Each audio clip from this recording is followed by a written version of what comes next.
Hey, Patrick. Unmute. Now you can all hear. Hey. Hey, dude. How you doing? Doing well yourself? Good, good. This is not San Francisco, but it does look vaguely like your place in San Francisco with a big window behind you. Um, No brick s- though. no bricks. That's right. Uh, oh, good. Yes. Federico's here too. Um, Yeah, it's our Sydney office or one of our Sydney offices.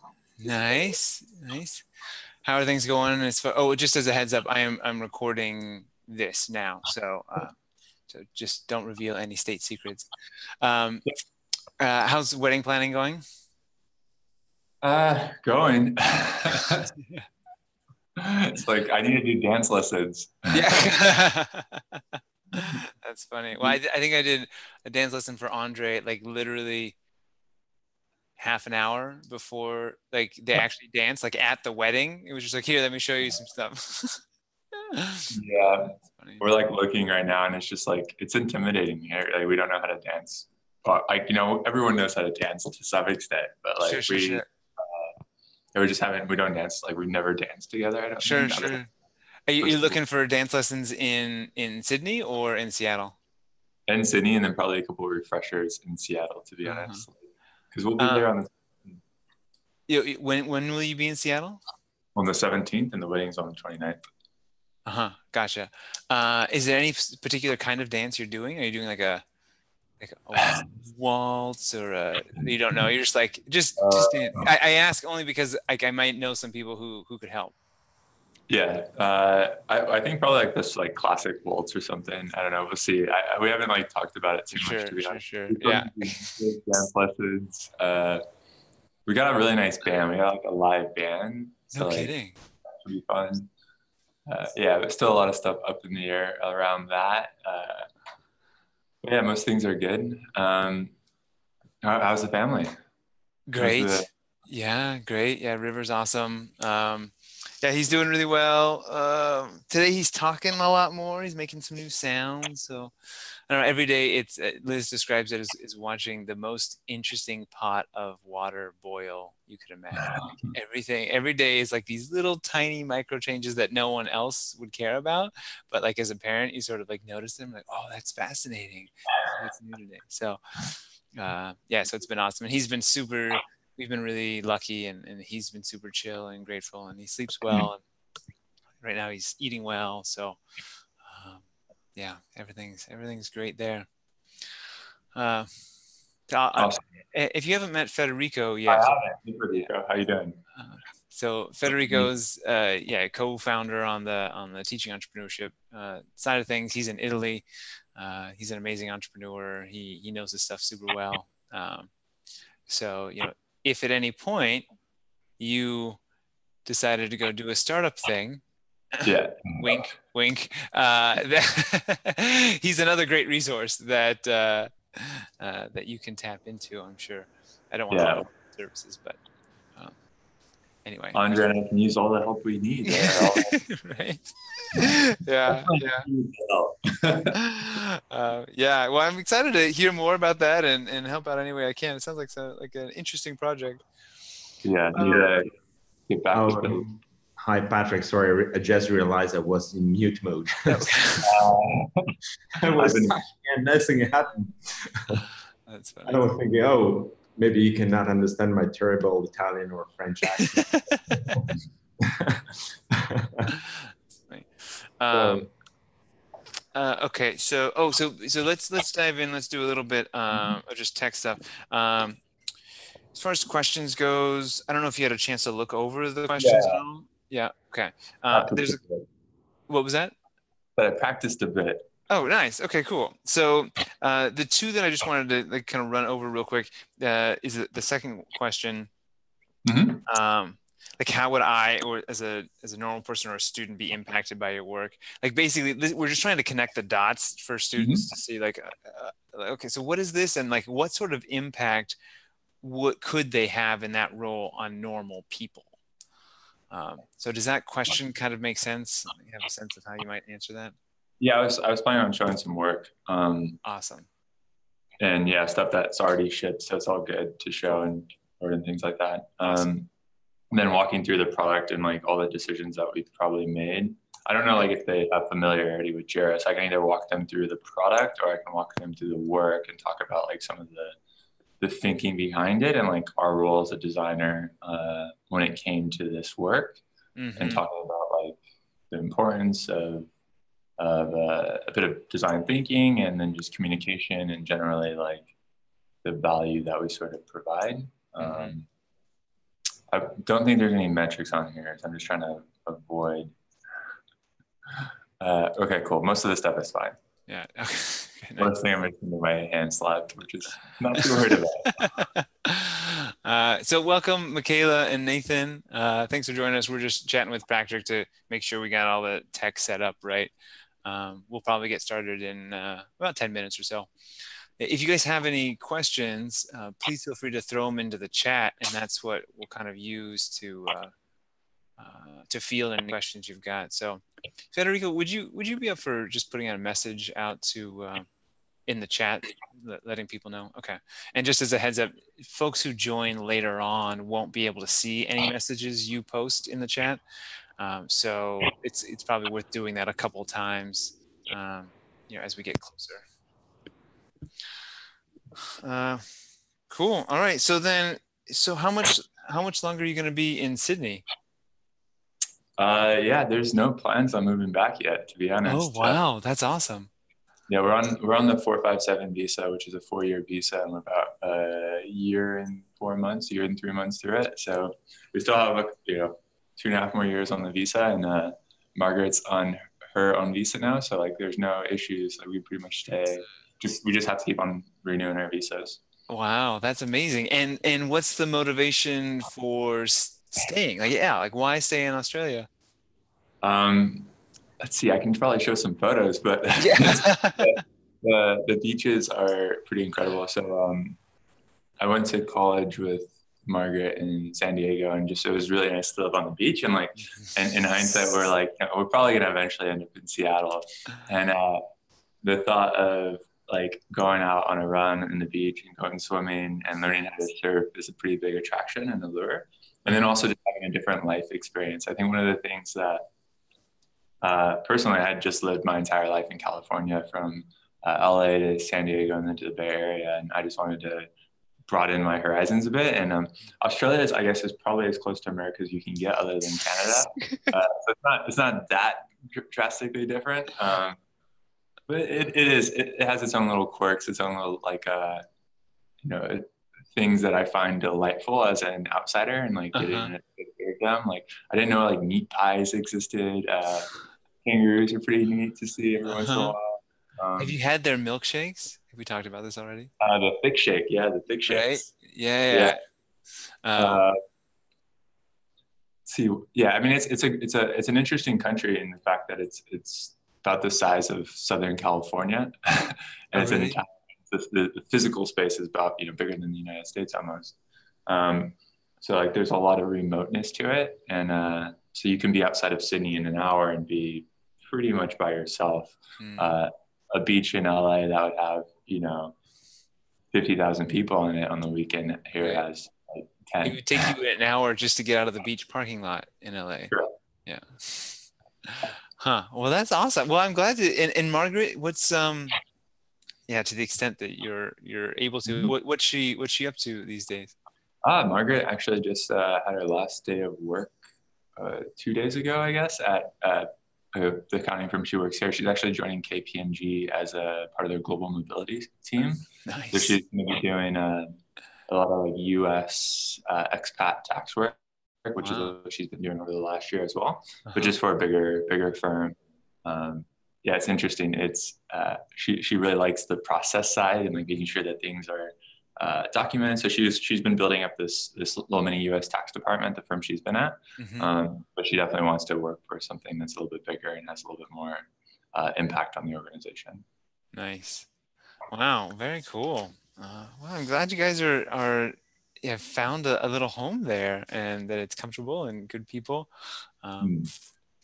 Yeah. So Mike, welcome. Just as a heads up, we're just sort of hanging out. It looks like the tech is all working, so we're just hanging out for 5 minutes before we start the official show. If you have any questions, feel free to throw them into chat.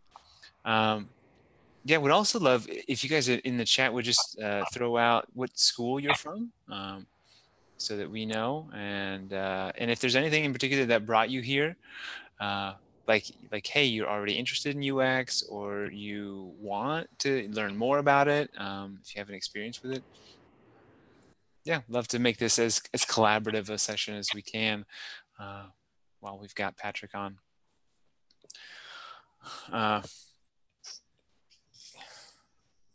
Okay, other delights. So I remember from my limited time down there, I mean, just funny phrases. Bob's your uncle, she'll be right. Robert's your father's brother. Vegemite, have you tried the Vegemite yet? I have. I come back to it pretty much every 3 months, and every 3 months I'm mildly disappointed at myself again for trying it. I have a big tube of it that I got when I moved here as part of like a welcome basket at Atlassian, and I've gone through like that much of it. And, I'm like, it doesn't expire; it's gonna last forever. Yeah, right. That and Twinkies, I think, are gonna test of time. Right.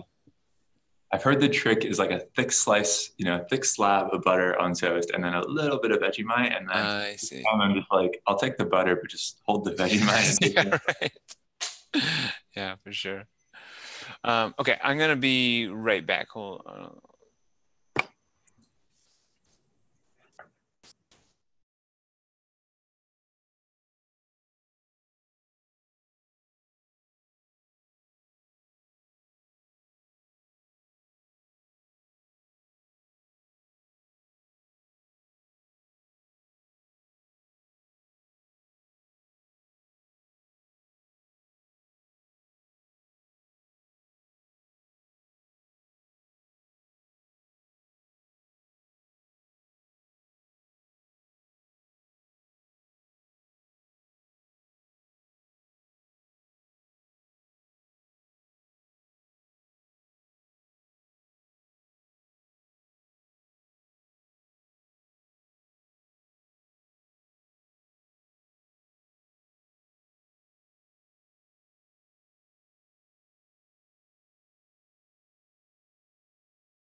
Hey gang, all right. Well, thanks so much, Michaela and Michael, for introducing yourself. That's great. I'm glad to have you guys here.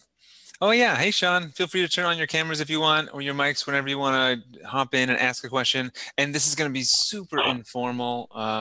So yeah, if you guys just want to like interrupt with questions, you're totally welcome to. Just as an orientation for everyone.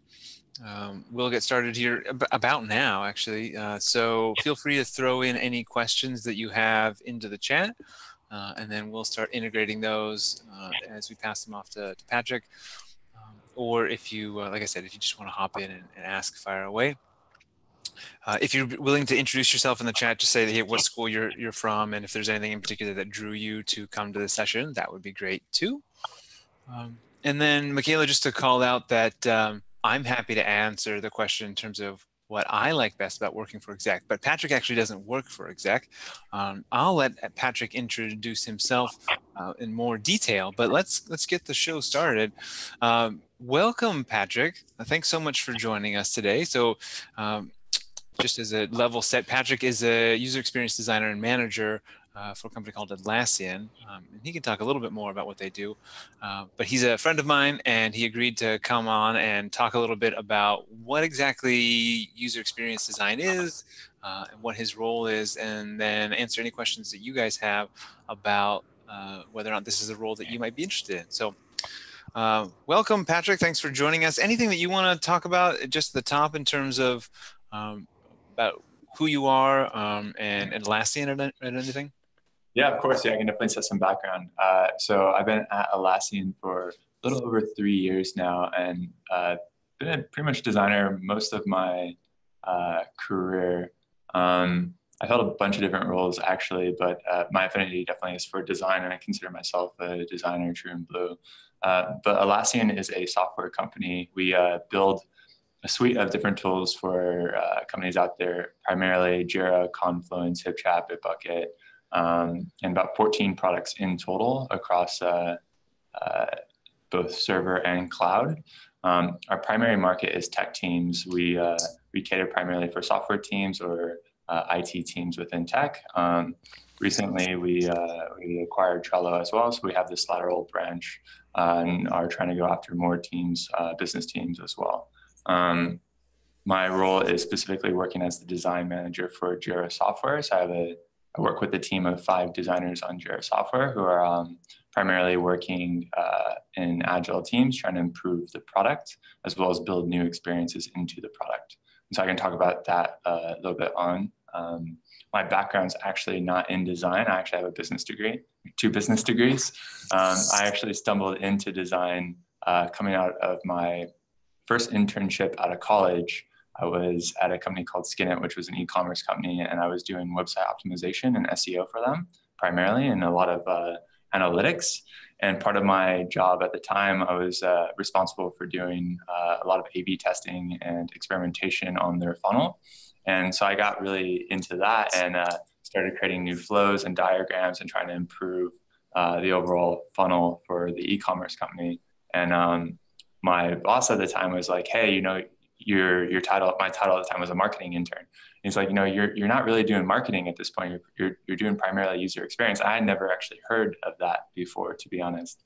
And so I got a full-time job offer to join that company as a user experience designer, and pretty much been in it ever since.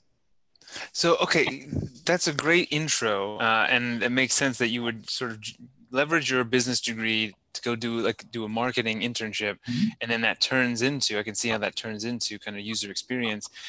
There, you threw out a couple terms that I want to make sure everyone understands. You mentioned funnel, e-commerce, and A/B testing. So can you break down, like, what do you mean by like an e-commerce site? What's an example of one of those? Yeah, of course. So like an example of an e-commerce site, probably the best example out there would probably be Amazon. And you know, like anything where you need to actually have a purchase or a conversion would probably traditionally be considered e-commerce to some extent, where a consumer is purchasing something from a business or from another consumer. E-commerce generally is from consumer to business, and then if you have a marketplace, it's consumer to consumer. And so like eBay would be a marketplace, Craigslist would be a marketplace, but Amazon, Walmart.com, any sort of e-commerce site where you're directly purchasing from a business would fall, well, any site where you're directly purchasing from a business would fall into e-commerce. Gotcha. And so my role was really to improve the rate at which people, to some extent converted, but like ideally, like as a designer, you turn that from a business value into a customer value. So one way to look at something is like, what's the value for the business and how do I drive more business value?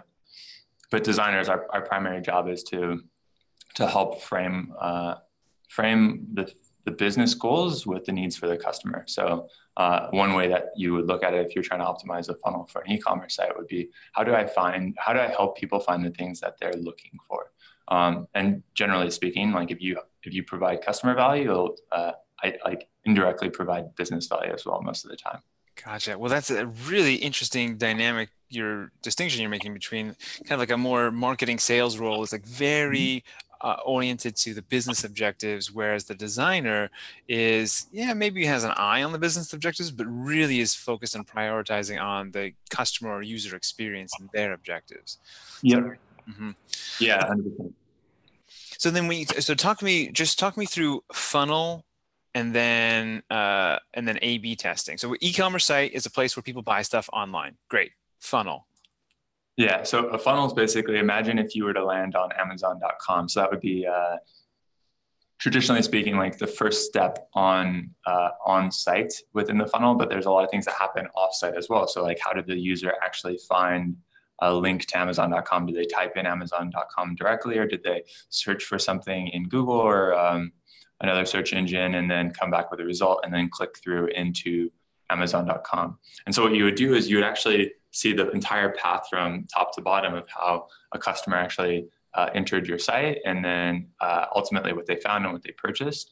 And what you're left with is usually a percentage of a completion rate, but you want to measure every step of that funnel from the point where a user is first introduced to your brand.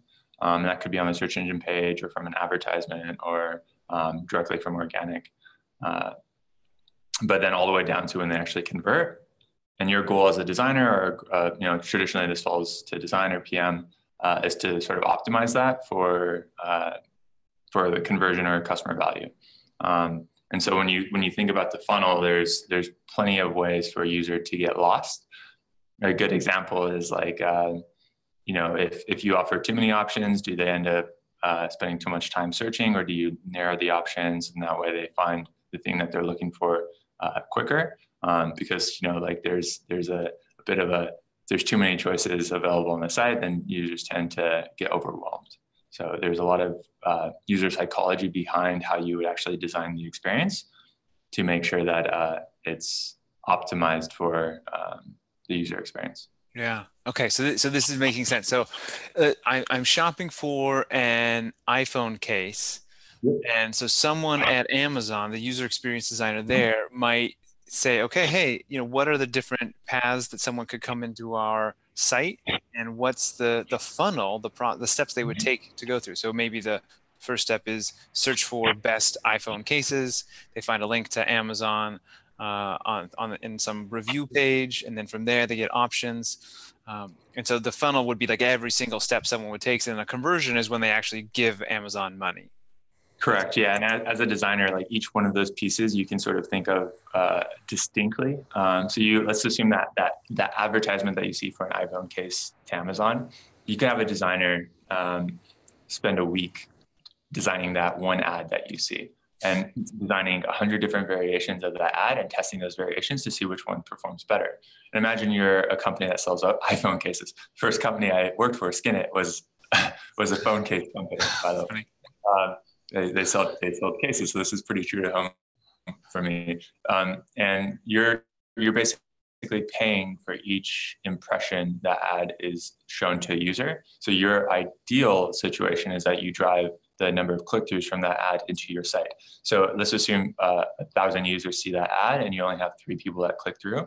Your click-through rate's pretty low, which means that you're spending a lot of money for potentially, depending on the keywords that you're bidding for and the conversion rates, you could be spending a lot of money. So if you can get that from 3 to 30, that's a pretty big business value when you're trying to bid for 1 million impressions or even more.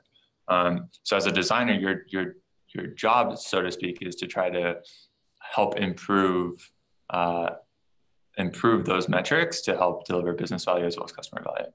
And that's a little bit different. We're talking about e-commerce, and what I traditionally do Atlassian is more product design, but there's still a lot of, you have to, when you look at product, and product's a bit distinct, is when we're actually building a software product versus selling a product or selling a physical product.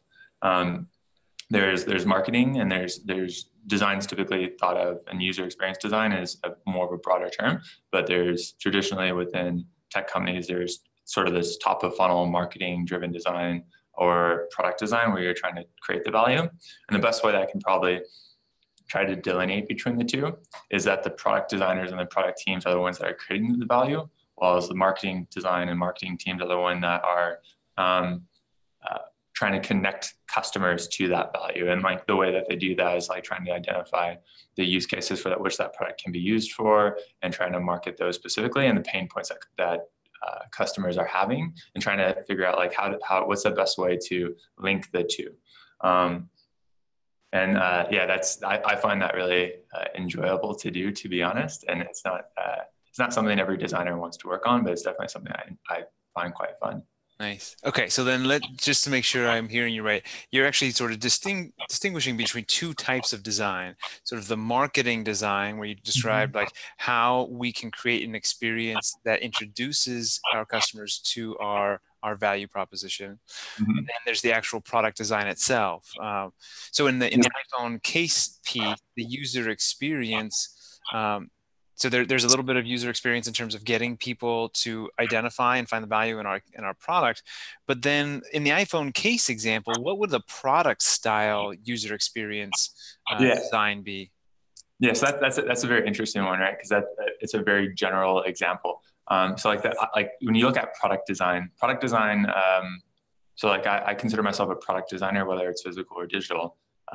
The product design of that case is probably a designer who's like trying to figure out like what's the best iPhone case that I can possibly make. Whereas a designer who's trying to connect the value to the end customer, the end consumer of the iPhone case, to the actual case itself, might be somebody completely different. And so when you look at design and design organizations, they're typically broken out specifically within those two areas, mostly product design and then marketing design. And that seems pretty traditional within the industry. And then when you look at like Atlassian, let's assume Atlassian for a second. We have over 150 designers at Atlassian. We have a marketing design team, and then we have a product design team, and we work relatively closely together, specifically for large launches and campaigns. But the product design team is the one that really is trying to work with the customer to identify what pain points that they have, and then build a solution for helping resolve those pain points. And the marketing design team is the one that's working with the product team. And they're also talking to the consumer as well to try to identify like industry trends and like what's the best way to sort of position that product within the market so that it has a competitive advantage and also resonates well. So like what is the message at which we're bringing to market that product or that new feature that we're launching? Gotcha. Okay. And, So yeah. Go ahead. Well, I just wanted to see if we can sort of make this a little concrete for everyone out there. Are you able to show us a little bit of like some of the things that you've designed from a product side? Yeah. I'm in Atlassian. Yeah, I can. Most of this work is probably from the team, to be honest, but I can definitely show it. Share my screen. Desktop.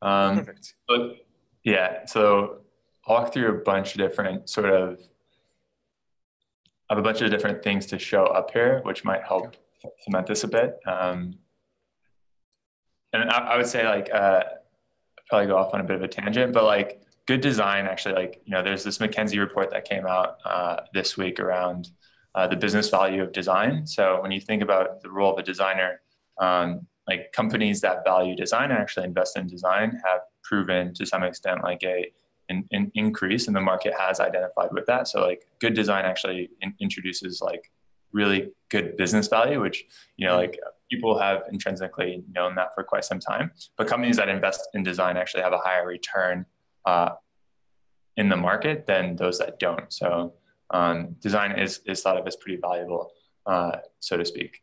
But to show you some of the work that we've been doing, like onboarding is probably the best thing that I can show because we've actually recently just launched this. When you say onboarding, yeah, what does that mean in 30 seconds? Yeah, so onboarding is, so, you know, to connect this again back to sort of what I was talking about more about marketing and product design, onboarding is the step in between marketing and the product. So activation is probably the industry term that's used quite often. But like when a user actually goes to your site, so in this example, I can probably actually walk through it a bit more. So when a user actually goes to Atlassian.com, and let's assume, so this is the new Jira begins now. So this is what, this is the product the team I work on has been working on for the last 2 years. So the new Jira. And so all the design you see actually here is what the team's sort of been doing. Nice. So if we were to actually take a tour, everything here that you've seen has been recently designed by the design team here. So like So this is your team. So everything we're seeing is done by your team. Yeah, so this is a combination of the marketing team and then the team on Jira software. I was pretty heavily involved in the marketing side of this as well, because that's a lot of where my experience lies. And then this is my product manager and my counterpart in marketing. And so what you can sort of see here is like, this is the first impression that a user is going to get is when they actually go search for Jira, they'll land on this page. And what we want them to do is obviously we want them to sign up and trial the new experience. But what we need to sort of do is connect that with the value prop of what we've been building. So one of the new features that we built was actually this row mapping tool, which is hasn't really existed in its current form in Jira by itself. But this is a new row map. The user can sort of go in and create the row map and share this with their team while they're planning a software project. We've also designed a new board and a way to sort of configure and power up your experience. And all of this work has taken quite some time, actually about 2 years in total, to sort of get brought to market about 2 weeks ago. So it's pretty new still. But from this page, when the user actually goes and they'll sign up, and I'll actually create an instance for them. And like once they've signed up and they've entered all their stuff, it's like, how does the user actually see the value? So what we're trying to do within onboarding is actually connect them to that value and the message that they saw on top of the funnel. Let me show. So then the onboarding is that's sort of that page that we saw, like that's the onboarding flow. Yeah, let's see if I can pull it. So like this is the onboarding flow. Yeah, correct. And so once they actually sign up and they create a project, this one might be the best one. So here, this is a typical page. I would actually say like one of the major jobs with the designer is around communication, and it's like communicating the ideal state for the customer. And so like the purpose of this page is to really map out the flows and to like log all the decisions that the team is making, and like what the actions are. So our job what you're showing us here is like an internal tool.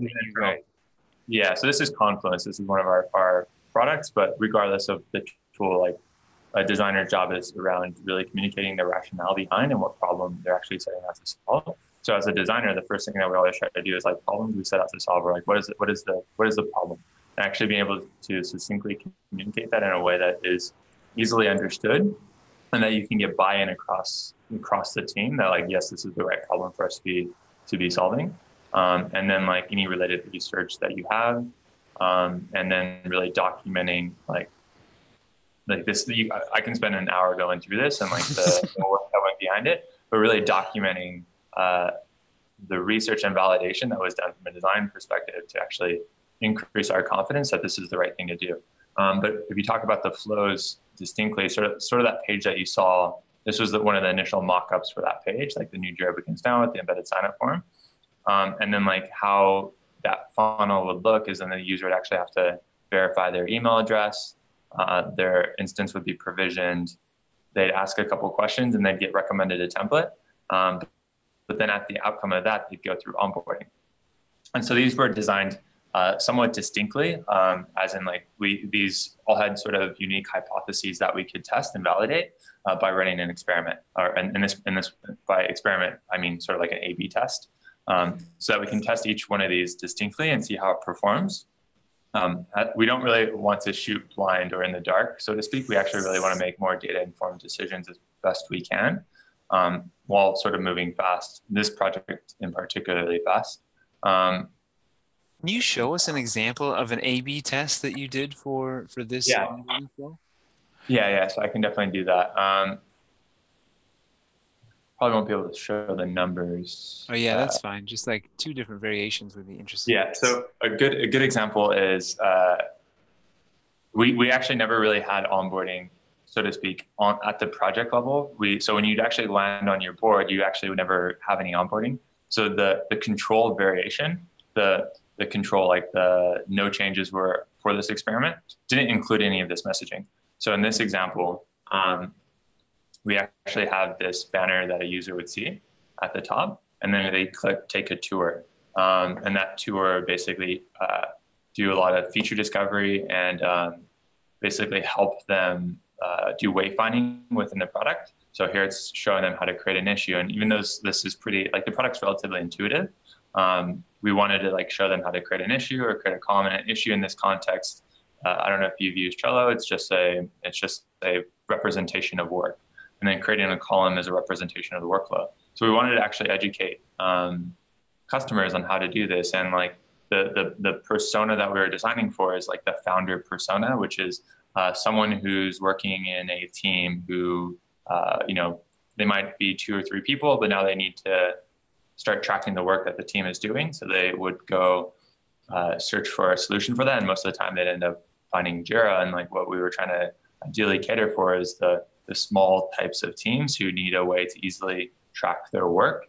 But we wanted to make sure that they can actually see how to do that. And so what we ended up doing is we created this basic onboarding experience, but the variation was no onboarding.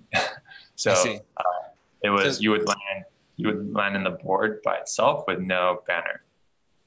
Okay. And so the idea here for an A/B test is we have 2 different versions of quote unquote onboarding. In one case, we have no onboarding banner, no purple banner at all. And then in another case, you have a purple banner. And then we're trying to decide which one is better for our delivering value to our customers. And so how did you guys measure which one of those variations was better for your customers? Yeah. So like, it's most of that's usually identified at the top up here. So like this is how we design most of our pages, to be honest. And so like here, it's like we believe that shipping an introductory tour for the new Jira project template, Scrum and Kanban, to new users will have seen next-gen projects, which is what these projects are called, for the first time, will improve instance retention. So instance retention in this way was measured by week 2 active instances. So that's the metric that we're actually trying to move. So how many users or how many instances do we retain after the second week? For Jira in particular, for most of our Atlassian products, we have a 7-day trial. So anybody can trial our software for 7 days. But after that, they have to pay if they want to continue to use our product. So week 2 for us means that the users actually trialed our software. And in the majority of cases, they've actually now started paying us and are actively using it. Awesome. So what we wanted to do is we wanted to see a plus 10% improvement in that metric. And this is percentage, not absolute. So awesome. Okay, so then the idea was you test out this variation, and then if you had a 10% increase in customers, ostensibly through this variation, then we should roll this out to everybody, and everyone should get an onboarding experience. Is that right? Correct. Yeah. And then and so that's actually what happened. So one of the things here is like so this is the result of that. We can say that the banner plus spotlight tour had no significant effect on week 2 way globally. However, those who opted into the tour saw a significant higher week 2 way than those who did not. So what that means there is basically at an aggregate level, we weren't able to see the impact that we were looking for. And one of the things that you can assume here is that what we're looking for is a confidence interval of 95%. And so this will go into a little bit of stats. So I don't know how detailed you want me to get, but we didn't see a significant result. But when we were able to actually segment out into a deeper, those users who actually did click take a tour, out of the users who did click take a tour and then go through the tour, we were able to see a significant result on week 2 way. But there's a couple of things, if you actually to try to dig a little bit deeper into that, it's pretty apparent that the users who actually want to take a tour are high intent. So anyone who's like, okay, yes, I'm willing to take a tour, they usually have a pretty high intent to purchase. So it's not one of the things that designers and product managers, good designers and good product managers do is they ask a lot of questions. And so like we could have taken this experiment as a failure because we actually didn't hit the result that we set out to hit. But if you dig a little bit deeper, you can try to get a better understanding, and depending on how you segment the results, you can sort of see why this experiment failed and it wasn't really a failure, but why this experiment didn't succeed. Or you can try to say like, okay, who would this experiment have succeeded for? You want to be careful. There's a lot of bias, confirmation bias that you can actually have when doing experimentation and like looking for the results that you're trying to actually look for. And so that's one of the things that you should probably make sure to avoid. But in this case, it was pretty clear to us that from a customer perspective and a business perspective, this was a good experience. And so this was, even though like it didn't necessarily hit the number that we wanted it to hit, we still decided to ship it permanently as part of the experience. And we're continuing to iterate on it. So this was the first iteration, and I think we're now on the second or third iteration of this experience and product. Nice. Okay, so I mean, it sounds like this role is kind of like a hybrid of multiple roles, right? You've got the sort of an artistic side in that you're designing something for people to look at. In your case, something to look at. There's definitely sort of the scientific angle of this, which is where you're sort of designing experiments and people, and you're measuring outcomes. And then there's, of course, the business side too, where you're trying to meet business objectives, like getting an increased number of customers in your case. So if that's a fair assessment, if I should say, if that's an unfair assessment, let me know and we'll fix it.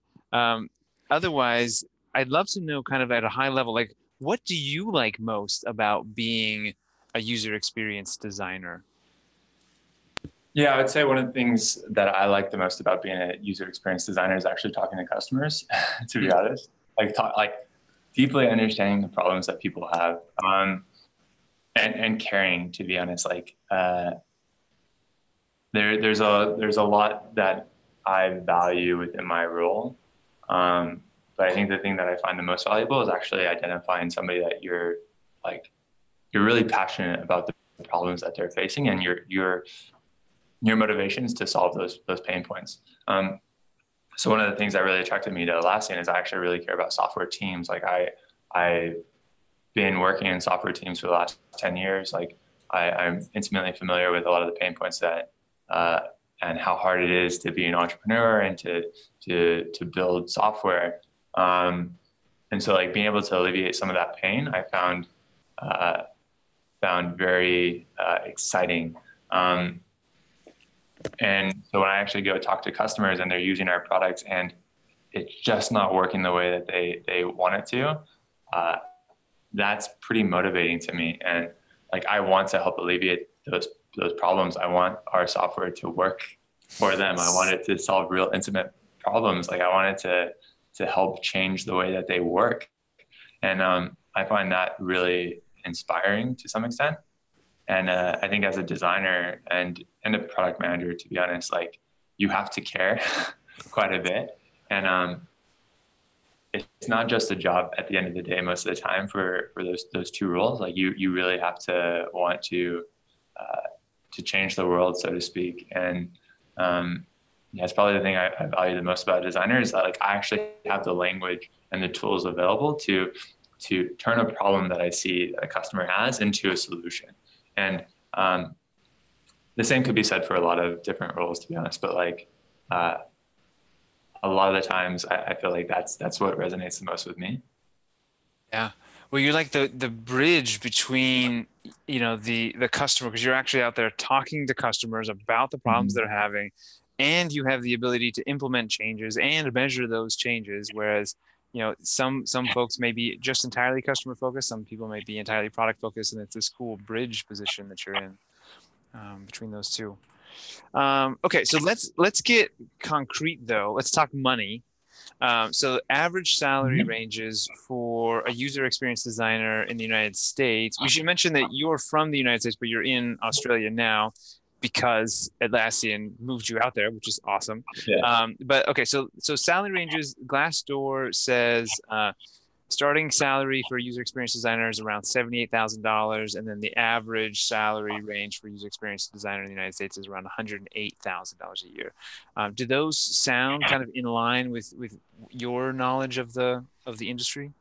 Yeah, I mean they're definitely in line. I'd say like at Atlassian for a grad, it's roughly around 80K. Starting a little bit more than that depending on the location. And I would say like one of the things that's interesting at Atlassian is we hire people, specifically grads. Like we hire designers from all sorts of different backgrounds, and the industry is moving to, specifically within design, a lot of companies no longer have a college requirement for a designer. Like you have to have a portfolio of work and you have to have sometimes some experience in it, but like the industry in generally is moving more towards applicable work experience versus academic degree. So it's probably easier now than ever to get a job in design. It's like a really highly sought after role. Like we have over 20 design positions open at Atlassian currently. And so like there's definitely a huge demand for designers, just generally speaking within the industry. The major companies, right? Like, you know, Facebook has over 800 designers, like Google has over 3,000, I think 3,000 designers at this point. There's tons of designers at these companies, and they're all trying to hire more. So there's a big demand. The industry also, to some extent, respects design a whole lot more than it did 10 years ago.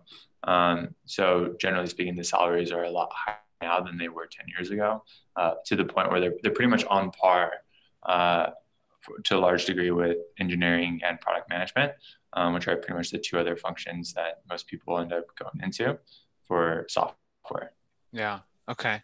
Okay. So then to make this realistic and thinking about, you know, the different roles that you or hats you wear between scientist, artist, and business person, to what extent does a user experience designer need to be able to write code or actually make things that are pretty or understand stats? Like what are the skills that are really necessary?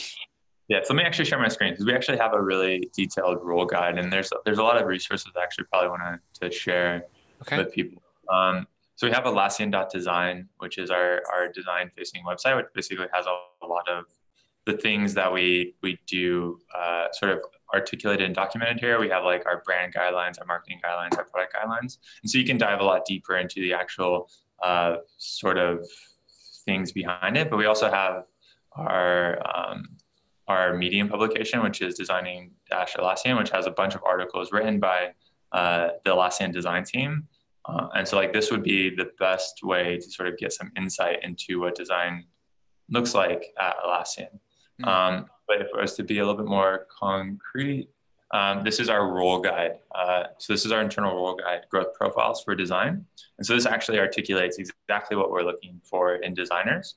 And so like, for a designer, which is a P3, which is usually the entry level. So like a P2 designer would be a grad designer, but like P3, what we're looking for is like methods and systems so that they're using like the design process to its full extent. And the design process varies across different organizations, but we have an external playbook.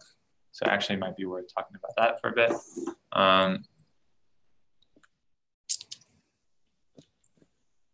And this playbook is basically was sort of created by the design team originally, but now we've sort of published it externally. And it has a list of all these different plays. And this would probably be pretty familiar to, most of these plays would probably be pretty familiar to you, Justin.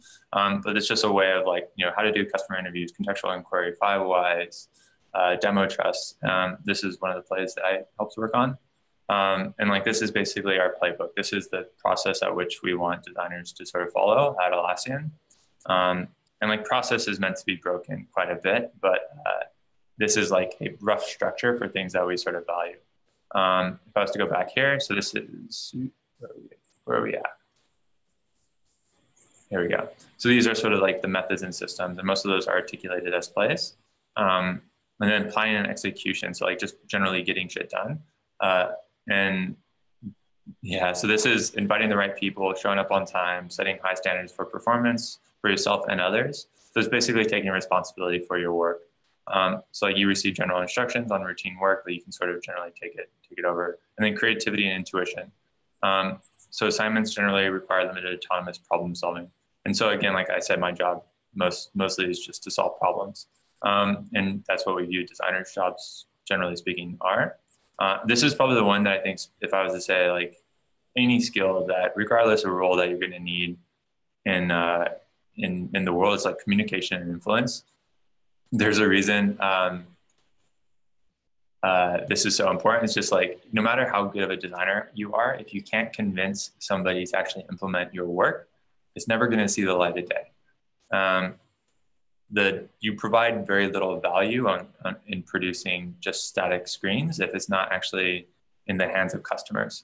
So both as a product manager or a designer, your probably number one ability to impact the business is around communication and influence. So like being able to effectively do this is super important. And then the critique and facilitation is like being able to help make those around you better, as well as be able to facilitate some of these plays. And so the role of a designer at Atlassian a lot of the times is the one that helps run structured design sprints, design critique, things like that. And so a lot of the times we're leading from the front. And so like the ability to do that's pretty important. And then learning and mentoring. And there's some other things around here like conceptual thinking and modeling and thinking more of us at a systems level. And then a user-centeredness and analysis. And this goes more into like the experimentation analysis side, being able to use analytics, things like that, and then technical and product knowledge. And so these are really the things that we're looking for when we look at designers and we interview other designers. And this most of these are pretty broad, but they're pretty specific. And as your roles increase, like these things go up, like our expectations increase the higher up you go within the organization. And yeah, so like this is sort of what we're looking for. And generally we're talking about designers at Atlassian, and like what that means to us is pretty specific, to be honest. Right. Okay, so then like how that makes sense as far as like the progression goes and it's sort of understanding the big buckets, but like getting concrete with like if a new grad wants to come and be a designer at Atlassian or any of the companies you've worked at, like how would you guys go and assess their ability to communicate, for example?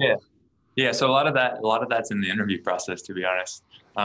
So let's assume you have zero work experience and you want to join a company as a designer. You're likely to join as a grad. And most companies have formal grad programs. We do, Google does, Facebook does. And the best way for you to do that is to actually develop a portfolio of work while at university. So the portfolio, like a portfolio of work, like a really high quality portfolio of work would basically demonstrate that you can compose visual screens, like you can identify a problem, some different solutions. Those solutions are either as wireframes or high fidelity designs, prototype potentially. And wireframes, can you just like explain the difference between wireframes and high fidelity? Yeah. So there's this huge range of communication. And again, this all falls into communication, which is one of the things that we look at. But like your ability to communicate as a designer might take the form of different types of mediums. So my number one favorite design tool is the whiteboard. I do 90% of the design and communication that I do right now is on a whiteboard. But paper, pen, then at that point, like paper and pen or whiteboard, then you move into more low fidelity wireframes, which wireframes are basically just squares and squiggly lines on a digital medium. So you can use things like Illustrator, Sketch, or Figma, whatever design tool that you want to use. But the notion is that you're communicating a solution to the problem. My wireframes when I first started out looked quite awful. Like I said, I had no formal training in design. I didn't know what any of these tools were, but like what I did have was a hunger to actually, again, solve these problems. So like I learned on the job as fast as I could. And to some extent, like I had a really good mentor that helped encourage me to do that. But once you go from mid fidelity, you'll go into high fidelity, and high fidelity is really like UI design. So it's the polish. It's like that, and like the last 20% of the design process. And there's a lot of value there as well, to be honest, because you can have a really great flow and user experience, but if it falls short at the high fidelity point, like it's not really going to perform well. So perform well or get received well, to be honest. So it's all really important. But I think generally speaking, when we talk about UX design and UI design are two different things. At Atlassian, we tend to hire T-shaped people. T-shaped being that you're very horizontal. Like you can do a lot, a little, like you know a lot about, or a little about a lot. So you're very broad, and then there's one area that you sort of specialize in, and that's why it's called a T-shaped person. That's typically how we've been hiring over the last 3 years. And so like my background, I'm more into UX than I was in UI, and I'm actually not a bad UI designer as well, but I was definitely more heavily in user research, psychology, experimentation, analytics, things like that. Those are my specialties. And I'm able to demonstrate that in my portfolio. So when I talk like when I interviewed at Atlassian, I basically created a portfolio of work from my previous companies. I came in, I talked through that portfolio of work, and I was able to do a design critique in person on like people were asking me questions. And I was able to actually articulate the reasoning behind my decisions as a designer. Like, why was this button placed here? Why was this called this? Why was the color of that thing this? And being able to rationalize that and have a reason behind those choices is super important. Being able to say like it looks better isn't really enough. Like you have to be able to like it's not just how it looks. It's like it's part of a system, and how that works as a system is super important. And so like a lot of this is you're not going to have to necessarily do right as a grad. But as a grad, like if you had some work that you did, let's assume you have a entrepreneurship class and you had to create a product in this entrepreneurship class. Part of that product would likely have design involved in it. And a problem that you're trying to solve. And then when you create that solution, it's how do you articulate that? And how do you present that work? There's a lot of examples of really good portfolios out there. I'm really happy to share those offline and send those to Justin so you can share out. But yeah, like you would, as a grad at Atlassian, you would basically go through a design review. You talk about what interests you in design. We talk a bit about Atlassian, like make sure that you're actually interested in working at Atlassian and what interests you in Atlassian. And I think the first question I usually ask people is what interests them about Atlassian. I've probably done over 50 design interviews in the last 2 years. And the first thing I do is like, what interests you about the company? And usually that's the number one question I ask. And then like, why do you like being a designer? Or what interests you about design? And so like what we tend to look for is passion. Because if you don't have the skill set, but you have the passion, we can help train you. If you don't have the passion and you have the skill set, there's not much for us to do, to be honest. And so like Jürgen actually has this really good quote. See if I can find it.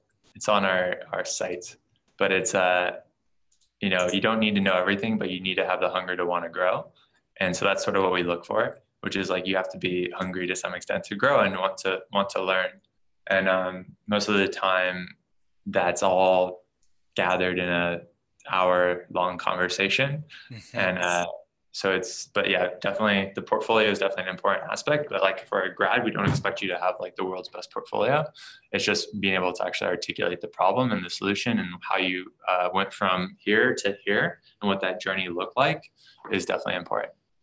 So as far as like an exam, if a grad wanted to put together a basic portfolio, I'm just going to make this up. You fix it for me.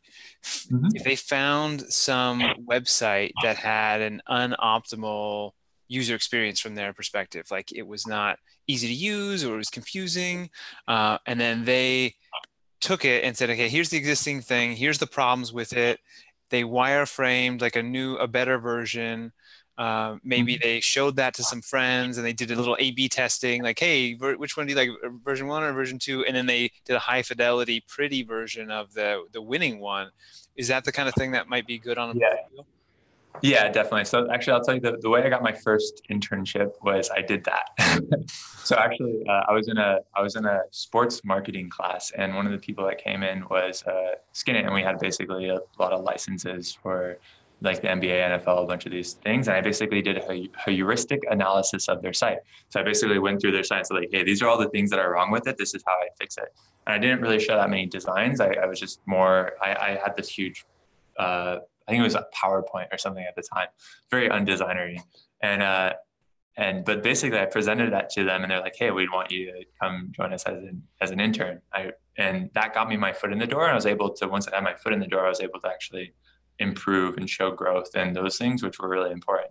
I would try to avoid using the Googles and the Facebooks and try to just redesign their sites. I would try to actually go find a company that's relatively small that could use some design help and actually reach out to them and say like, hey, I'm doing this class. Like, I would love to help. Is there any opportunity for me to do an internship or potentially do a project with you? Most people would say yes. That's the easy way, is just to get your foot in the door at a company, is just to go ask to see if they need help. Find something that you're really passionate about or a company that you're really passionate about and try to see if they need help. What I tend to not prefer is the the design students, the grad students who go try to redesign Facebook or redesign Instagram or any of those types of solutions, because they're not really grounded in the problems. Like there's not a real understanding of the problems or the constraints that those teams had. And so every design is like our job of designers to actually identify the constraints and then design within those, or to try to move those constraints out, to try to increase the size of the box that we're working within. And so like I tend to prefer, even if the work's conceptual, that it's grounded in reality and like you actually understand the problems that those companies are facing. And it's not just design for the sake of design. Yeah. Okay, that makes a lot of sense, and it's a great segue here, because when you talk about like understanding the problems that people have, and the companies have, and their customers have, and also I think it might have been mentioned in the playbook. I was just wondering, like, as far as skills go, and overlapping with students who are in classes that are in entrepreneurship classes, like, where do you see the sort of the Venn diagram of entrepreneurship skills and designer skills kind of overlapping? Yeah, I mean, the funny thing is, right, is I think it's probably a 90%, 100% overlap. Like each designer is to some extent, right? Like the skills that you're going to need to succeed in entrepreneurship are passion and creativity, and being able to go talk to customers and be able to synthesize what you're hearing into a concrete problem statement, and then be able to articulate what the future looks like. Like how might we change this, or like if this existed in the world, how would the world be better? And those are the things that designers do it every day. Pretty much, yeah, every single day a designer will have to address those issues. And as an entrepreneur, you're going to have to address those issues as well. As an entrepreneur, you might have to wear many hats, one of them being design or product thinking or design thinking to some extent. And if you look at the skill sets that are needed or the plays that we run, even internally, most of those plays— Will you bring up your playbook again? Yeah, let me share my screen. Like most of these plays you'll end up having to do. And that's why, when we created this was like customer interview, contextual inquiry, 5 whys, empathy mapping, an elevator pitch, right? Like this is the classic entrepreneurship, an end-to-end demo, like goals, signals, and measures, feature kickoff. Like all these things are things that you'll have to some extent do as an entrepreneur, that we have to do internally. Mind mapping. And so these things help us they help limit our risk that we're going to fail internally. It's like when we go through this process and we go through these plays and we run these, it helps us improve as a team, and also helps make sure that, like, generally speaking, we're headed in the right direction. Sparring is 100% a design play, but like other teams do it now as well. So PMs spar their spec pages amongst each other. So like this is a good resource. And if I was to say, like, the majority of these things are pretty similar from a skill set perspective. It's how deep do you want to get? Because as an entrepreneur, you might actually only say, like, oh, I only need to get 30%. I only want to know 30% or 50% of design. And design as a discipline of itself is pretty broad. And this is where, again, we go back to the T-shaped thing. Like there's a role of a researcher is to do these two things relatively well, like contextual inquiry, customer interviews. There's researchers at Atlassian, that's their full-time job. As a designer, you're probably a little bit more broad most of the time, because most designers tend to do some of this as well, but I spend maybe 20% of my time talking to customers. And I wish I was spending a little bit more of that, to be honest. And I probably spend 60% of my day at the point now that I am in my career, probably in meetings or helping communicate the work that the team is doing and helping make sure that it aligns to the business strategy. But yeah, as an entrepreneur, like I feel like everything that I'm doing now would be helpful for you to be successful. So there's very little I would say like that I spend like there's not one thing that I probably do on a day-to-day basis that I think wouldn't be helpful for a good entrepreneur to do. Right. Well, and that's nice. So you get to do a lot of what an entrepreneur does: identify problems, design solutions, test them, but you get paid to do it, which is nice, right? Entrepreneur. I mean, eventually, ostensibly, an entrepreneur gets paid too. Eventually, maybe, if it all works out. Okay, so we got about 10 minutes left. For anyone out there who has questions, like we've never done one of these conversations before. So I've never asked someone these sort of questions. I don't know what we should be asking. So I'm sort of flying blind here. You're our customers. What question should we be asking, Patrick? What do you want to know? If you're willing to either chat them or even just unmute yourself and fire away, you'll help us figure out how we can serve you better with these kind of conversations. Um, in the meantime, Patrick, will you share a little bit about like your path? So like put yourself back, take us back to your college days, your junior or senior year. You're trying to figure out what you're going to do. Like you're in a business degree. Like what did you think your future looked like? Yeah, so this might go actually to my freshman year, and this might be funny or not at all irrelevant. But actually, so I played American football, and that was my path. Like I thought I was going to go to the NFL and play American football, and my junior year, I basically realized that like yeah, I was not quite good enough to get there. I didn't quite have the desire at that point. So like my focus my junior and senior year was to learn as much as I possibly could so that I could go out and get a job. And at that point, I was about $170,000 in student loan debt.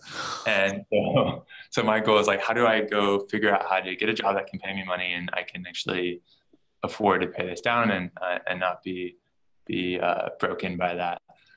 And one of the things that I was super passionate about my entire life was computers. So I started actually building websites for people as a way to sort of build some side income. And I ended up starting a bit of a consultancy business for small businesses to build their website.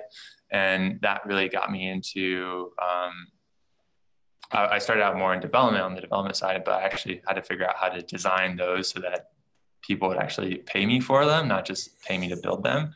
And so that sort of got me into that. And then I got more into SEO and SEM. So like more of the marketing side of things. And then again, like I kind of dumbed into it. Like I was in one class where we had to do this project with this company. And I spent a lot of time preparing for that project. And I ended up speaking probably an hour in front of the class when I was supposed to only speak for 20 minutes around how to optimize their site. And like all the things that like they should test and all the hypotheses that I had. And that was enough to get me my foot in the door. And from there, like I said, I got a marketing internship with them, ended up doing a lot more web optimization and experimentation and analytics, and rebranded myself to a UX designer. And specifically rebranded myself to a UX designer because I looked at the industry and I looked at the pay scales within these different roles. And felt that UX designer was probably the one that most aligned with my skill set at the time and where I actually wanted to head. And shortly after that, I ended up moving to the Bay Area after 2 years to join a company as a product designer, building software products. And it's been a fun ride since then. I would say like I wouldn't join, to hindsight 2020, I wouldn't become a designer for money. There's a lot of roles that you can join in software and entrepreneurship. I had an affinity for it and I still do, but there's a ton of other things that you can do. The thing that I would probably recommend is if you really like solving problems and you like solutioning and you like actually determining like what's the best solution for this problem and then figuring out actually what's realistic to build, because all design, like it's not just what's best. Like a lot of people end up saying, like, okay, this is the best solution, but there's 1,000 constraints when you actually build a product. It's actually unpacking that's actually what's deliverable. And so like to be pragmatic about it, right? There's the standard, like, there's unlimited amount of time, unlimited amount of resources, unlimited effort. Like, yeah, of course you can build the perfect product, but there's never an unlimited amount of resources and a limited amount of time. So you always have to build what's best with the given scenario. And that's what I actually find is designing within constraints and trying to push those constraints and actually get to the closest thing that is perfect that you can possibly do given that. I find that's like a giant puzzle, and actually working on that puzzle is pretty enjoyable. And then again, like making it real, like once you actually ship something and going and talking to a customer and like them being like, hey, this is so amazing. We just spent 2 years redesigning Jira software, and we just shipped it to market. And seeing the feedback that we're getting on that experience is super rewarding. Like it makes the last 2 years really meaningful. And 2 years is a long time to work on a single release, kind of single big project. And yeah, so like that, I find that quite fun. Yeah. Oh, that sounds amazing. So we have a question Yeah. from Coleman who asks, "What did you wish you focused more on during school?" Um, what did I wish I focused more on during school? So I think math. I think so. Like, actually started as a CS major, and I ended up dropping computer science to go after business because I didn't spend enough time in my math class. And like I use stats every single day, pretty much doing experimentation, and I have a generally pretty good understanding of it. But like, I still wish I had spent more time um, in doing computer science classes and math classes, generally speaking, because it helps you think logically. I still think pretty logically, so to speak, more so than most designers. I'm very different than most designers. But yeah, definitely math. I think that's probably the generally speaking, like the best thing. Decision science is also another good one. Like, I don't know if you all have decision science classes, but like the ability to formulate like and to think through all the possibilities of an outcome and then be able to think 3 steps ahead. So like, if this happens, then we should be doing this. And then like being able to build that logic tree is really important for businesses.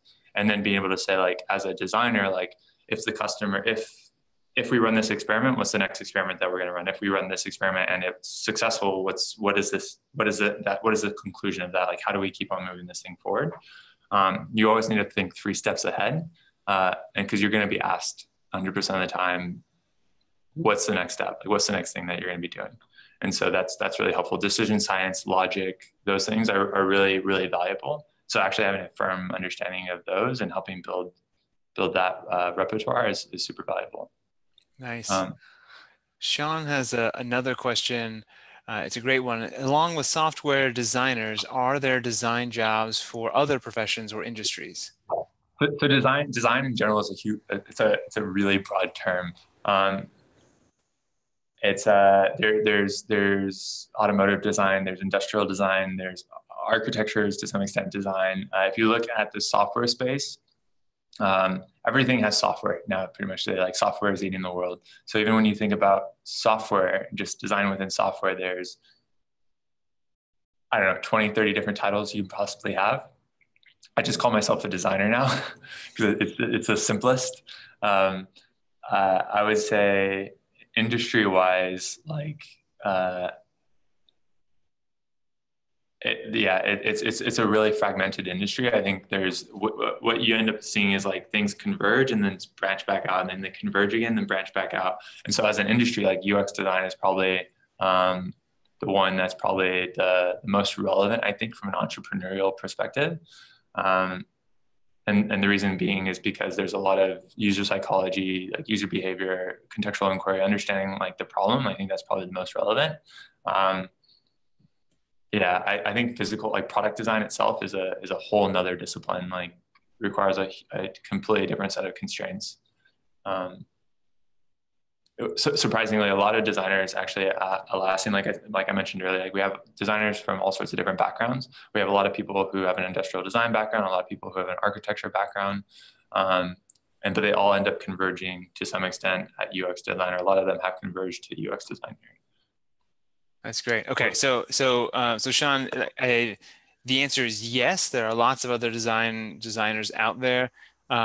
If that's interesting to you, like, let us know if there's any particular industry, and maybe we'll try and find someone who is in there. But virtually anything or service out there has a design component. And Patrick obviously is an expert in software, so he can. And I can if there is somebody you're interested in talking to, like, feel free to look at my network and I can make an introduction. Like service design, like as you mentioned, service design is a completely different discipline as well. Right. Okay, so a couple more questions, and then we'll close it out here and let you get back to real work. What are your biggest challenges in your work? So yeah. Mike, is this sort of is it a customer style interview, or is it like, what does he not like about his job? Let us know if you have any clarifications there. Feel free to unmute yourself if you do. Otherwise, Patrick, any thoughts? Yeah, of course. I mean, it depends on the day. So like, within my role right now, I'm managing a team of designers. So like this is a bit of a different problem set than I was in 5-10 years ago. And so like my biggest challenge right now is more manager, like the practice of being a really good manager. So that's my biggest challenge right now. It's just like, how do I help my team be successful and how do I help grow them? And that's something that I'm super passionate about, to be honest.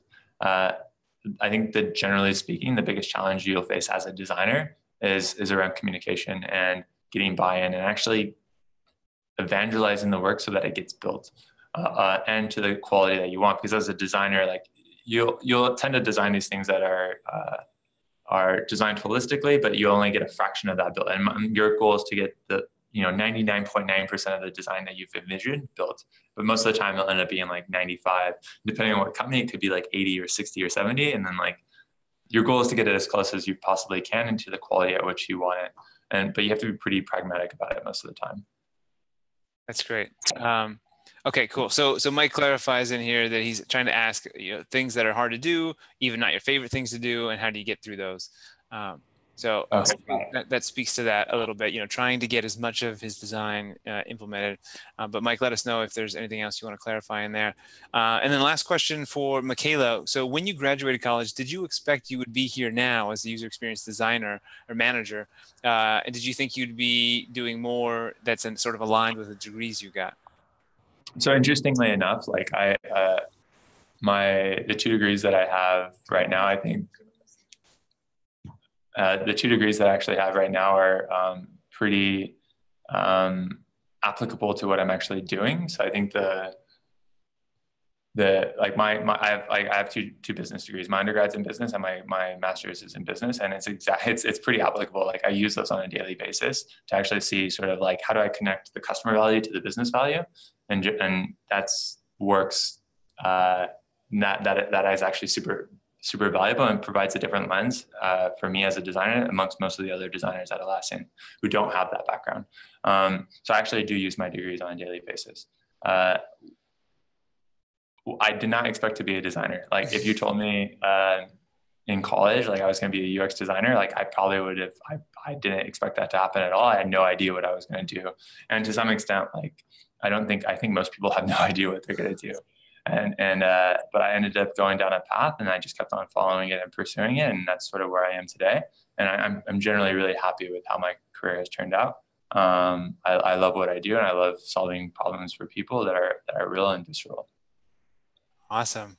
Well, thank you so much, Patrick, for your time today. I'm going to make sure that everyone who registered for this gets a link to where Atlassian is you're hiring your job opportunities. And there are some great stuff for grads. And it even sounds like there might be some positions for folks who are still in school.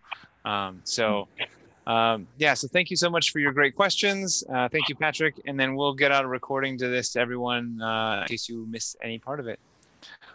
Awesome. Have a great day. Yeah. Oh, go ahead. And thanks everyone for their time. I do appreciate it. Feel free if there's anything I can help with, just feel free to reach out to me. My email is pthompson@atlassian.com. pthompson at atlassian.com. Awesome. Thanks, Patrick. Justin. Have a great day. Thanks everyone for coming. We'll see you next week when we're talking to an account executive. So balancing the roles between sales and relationship fostering with clients for a customer. So more sales side stuff. Cool. See you guys later.